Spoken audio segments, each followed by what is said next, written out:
There's a quote from a coach I worked with that stuck with me the first time I heard it. And the longer I spent around college athletics, the more accurate it felt. He said, as a college athlete, you can do two of three things really well. There's academics, there's athletics, and then there's social. You choose. Now, nobody ever argued about it, not because it was harsh, but because it was obvious. Everyone understood that you didn't have unlimited time or energy. Something always had to give. If you think about it that way, life as a college athlete was really about deciding where your effort went.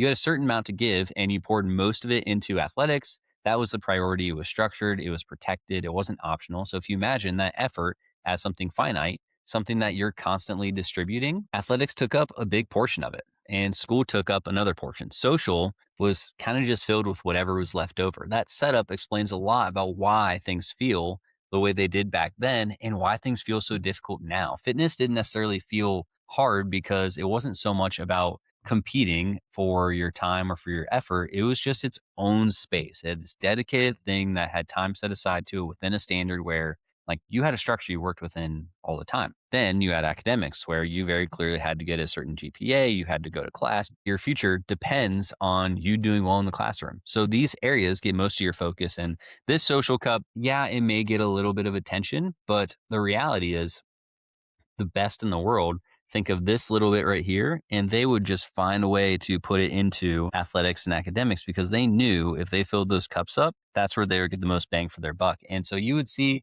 people that like this social area wouldn't even really be a thing. And it's easy to stay within this mindset. I call this the athletics bubble because we are so used to giving two things, everything we have, and then you graduate and it shifts. And we think that it's actually just job and our fitness, and that's all we should do. And that's why I always say people dive pretty quickly into 5, CrossFit, triathlons, marathons, Orange Theory, like all of these pretty strict ways of staying fit because they think that this is how life should actually look like. Like you sacrifice everything else that stays empty, and these are the only two categories that matter. Now, if you actually fast forward to what life looks like after college, what most ex athletes don't realize is that the amount of time you have to give didn't increase just because you graduated. You still wake up with the same amount of energy and attention that you had when you were an athlete. The difference now is that there are more places asking for it. Work shows up immediately. You have this, and you're going to take some of that energy, pour it into work. Now, you're going to give that a significant amount from almost every bucket because you know that that's your livelihood, that's your future, and that's something that you need to have a enjoyable and healthy rest of your life. Then family is in the picture, something that you probably skipped out on family vacations. You didn't necessarily spend the time that you would love to spend with your loved ones because you were required to be on campus during holidays, or you were required to do certain things over the weekends, or you had practice or competitions or tournaments, whatever it is that pulled you away. But now you can actually pour something into that family. Then you have time for a real adult relationship. And this is going to get a ton of your energy as well. It would be great if this was all we had to give, but the reality is there are other things that pop up. We have stress, whether that's from work, family, any of these other categories, but that's going to pull some of our time. We also don't have to be on the go 24/7 anymore. So we want a little bit of spare time. And now all of these original cups that we started with are pretty much empty. And this is our fitness cup right here. This is what we had and got poured into all these other areas. And these are just the common ones. Like there's a million other ones that you may have that are not laid out here that pull you away. The whole point of this demonstration is not to say that you can't be fit anymore or that these cups don't matter. The point is you don't have any more time. Like you started with the same amount of water you had at the beginning that you have right now. And so how do you actually figure out how to be fit and healthy for the rest of your life when all of these things take that responsibility? These responsibilities, they don't turn off. Stress isn't something that you can push to the side and just like train through forever like you did when you're an athlete. So when you think about pouring that same effort now, the containers look very different. The athletics cup just doesn't even exist anymore. It gets replaced by something smaller and less protected, and that's your fitness and your health. At the same time, all of these new cups appear. Work isn't optional. Family isn't optional. Life in general demands a lot more of you than it used to. And what usually happens is simple. The biggest responsibilities get filled first. Job takes up most of your energy and time because it has to. Family takes what it needs because you want that to be a part of your life. And by the time you get to fitness, maybe there's still something in there, but not nearly as much as there used to be. And that's not a motivation problem. It's literally just math of where all of your time actually goes. And this is where ex athletes start getting frustrated because they're still training or trying to train like they did when they were athletes. And they think of fitness still as this main cup. And you can't blame them. Like you think about it, this was our identity since we were 3 to 6 years old. And so the average college athlete graduates at 22. And so we'll say just for math's sake that they started when they were 6. That's 16 years of always having a coach, always having teammates, always having structure, always having accountability, there to literally guide them and tell them what to do with this cup. Now, you take all of that away, former athletes will always remember what it's like when this cup got the first priority, and they expect the same results from a completely different setup. So they will push harder, they will squeeze workouts into already full days, they will train like someone with protected time, even though that protection is gone. You have to remember, there's literally rules as a college athlete called Cara and Rara that actually require you to train a certain amount of time. Can you imagine if your job said, hey, like, we're going to pay you $120,000 a year, but you have to train 15 hours a week. Of course, we would be fit. Of course, we'd be healthy. And that'd be an amazing requirement. That's something that, like, I think if I were president, like, it'd be a very different world. So I think we'd be requiring exercise as something just from the perspective of, like, if we want to be happy, healthy, and confident, enjoy our lives and, be able to enjoy to the fullest, we would be healthy. Like, just the reality of it. Someone that is in better shape or a shape that they're confident in or has better energy throughout the day is going to enjoy life. And that's not necessarily something that, like, is up for debate.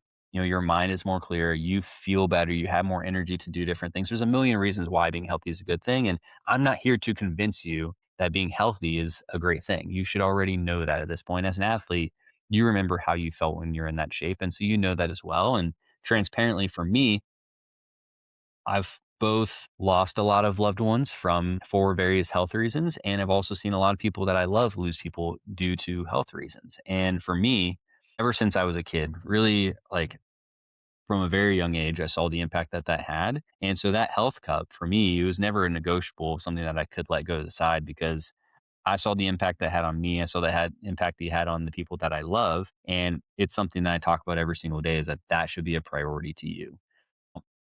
Back to what I was saying about that protection being gone. Because that protection's gone, we think we should still be able to devote all that time, but there's nothing there to actually protect it to make sure this happened. And so we don't think like, oh, my life changed. I should be able to figure this out. They think something's wrong with me. I used to be able to do this and now I can't do this. And that internal shift is where a lot of the struggle starts.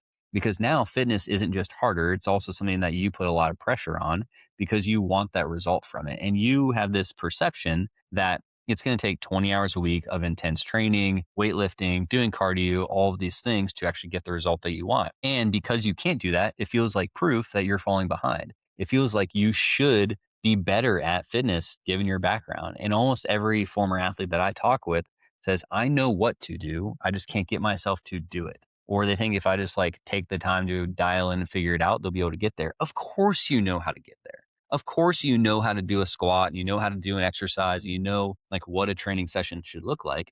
But that's not what we're trying to do. You're not trying to train someone to qualify for NCAAs or to win a national championship. You're trying to think about being happy, healthy, and confident for the rest of your life within a structure that's all of these cups pulling you away. They're completely different things. And so it's not about knowing what to do. It's about knowing what to do and how to do it regardless of what your life looks like, whether it's jobs, family life, responsibility, relationships, stress, things that pull you away from it. It's how do you navigate all of that? Because we know life isn't linear. No 2 days look the same. How do we make it work within that world? Because the reality is you're pouring from what's left instead of what's actually prioritized. In college, athletics was the thing everything else worked around. After college, fitness has to work around everything else. This is also why you see ex athletes bounce between extremes. For a short stretch, they'll decide to try what worked when they were athletes. They'll pour more into that cup by taking from others. They'll think, okay, well, you know what? Job, we're going to do a great job at it, but I'm going to pack my bag. I'm going to do a workout during lunch to get my cardio in. And then family, sorry, I'm actually not going to be able to see you after work because I need to go get my 2 hour workout in. And I think relationship, well, you know what? Maybe it's not time for me to focus on a relationship. So they put that aside, or maybe they do and just doesn't have the same focus that it should. All this equates to less sleep, less downtime, more stress. And for a bit, it feels familiar because we're sacrificing like we did when we were athletes. And then life starts to push back. Work doesn't slow down, family doesn't pause, and eventually something spills over. When that happens, fitness is usually the first thing that gets cut because it's the most flexible. It's the thing that you can sacrifice now, just like you sacrificed other things to make it work. And so that cup becomes empty. So, it's just not a phase I can do right now. And this cycle of pouring back and forth repeats. And what makes this so frustrating for ex college athletes is that they know they're capable of more. They've done way more before, they've handled more. But what they're forgetting is what they were doing inside that system when they were an athlete. It's designed to support that level of output. It's designed to support athletes. It's designed to support people training for national championships and NCAAs and being their best and being the best shape of their life. But that system does not work with all of these cups. There's a reason why athletic departments have all of these departments, all of this support, because they know for athletes to be successful, they have to kind of live in a bubble, which means that not putting energy and time into these cups is the best way for them to be at their best. And I don't think a single top athlete in the world would argue with you when you say that athletes have to sacrifice a ton to be the best in the world. So the question isn't how to train like a college athlete again. The real question is how fitness fits into your life now, honestly, not given some ideal world or ideal circumstance where things slow down. How much space does it get without taking from things that actually matter? What does consistency look like? Because chasing the old version just leads to you being burnt out. And here's the part that's hard to accept, but freeing once you do. You don't need fitness to take up the same amount of space to get the same benefits. You don't need to train like an athlete to feel strong, confident, and healthy. What you need is understanding the difference between what you expect from fitness and what you can realistically pour into it. And once that clicks, a lot of that frustration fades. Fitness stops feeling like something you're failing at and starts feeling like something you're managing inside of a real life. And that's the shift that ex athletes need to make. It's very rarely just make less effort or stop putting effort into other buckets because your life changed. And even if your standards didn't, it's something that you have to know. And when you respect it instead of fighting it, fitness becomes something sustainable again. Not because it's easy, but it actually fits into your life. And the reality is, it can be a small portion. It just can't be no portion. And this small portion consistently without pouring it back and forth between all of these cups is more than enough for you to be in the best shape of your life. The difference is that when you are training with this cup full, you are not just training to be happy, healthy, and confident. You're trying to get that extra 1% gain to truly be one of the best in the NCAA or in the world. But that little bit, like that's what this is right here. The difference right here is to get that extra 1%. But to be in the best shape of your life, that's all you need right there. And so we're not trying to figure out how to take up all of this time. We're trying to figure out, okay, how do I realistically make this fit into my life? Something that I can stick to this level for the next 20, 30, 40, or 50 years so you can be happy and healthy and confident forever. I hope that mindset shift is helpful for you. It's something that I see every single day people struggle with. I get on calls nonstop. They think, well, I tried sacrificing and going to the gym before and after work or taking my weekends to work out, and all of those things from a virtuous perspective are great, but they're not going to help you actually be in the best shape of your life. And so I would encourage you, if you're listening to this and you feel like you relate to it, one, to look at what you can realistically maintain regardless of what phase of life you're in, and two, to give yourself some grace, because the second you do that and you recognize there has to be some sort of balance between all of these cups, and that there's an acceptable level for your fitness and your health to take up, that's going to make all these cups actually not necessarily have more time, but you'll get more out of the water that's actually in these cups. I mean, you get more value from the time that you spend with your family. You get more value from the time that you put into your job. You get more value from the relationships in your life. And not only do you get that value, like you're literally extending the quality of the years in your life. So I hope this helps. If you're related to it, please share with a former college athlete that you know. And as always, I'm looking forward to talking to you on the next episode.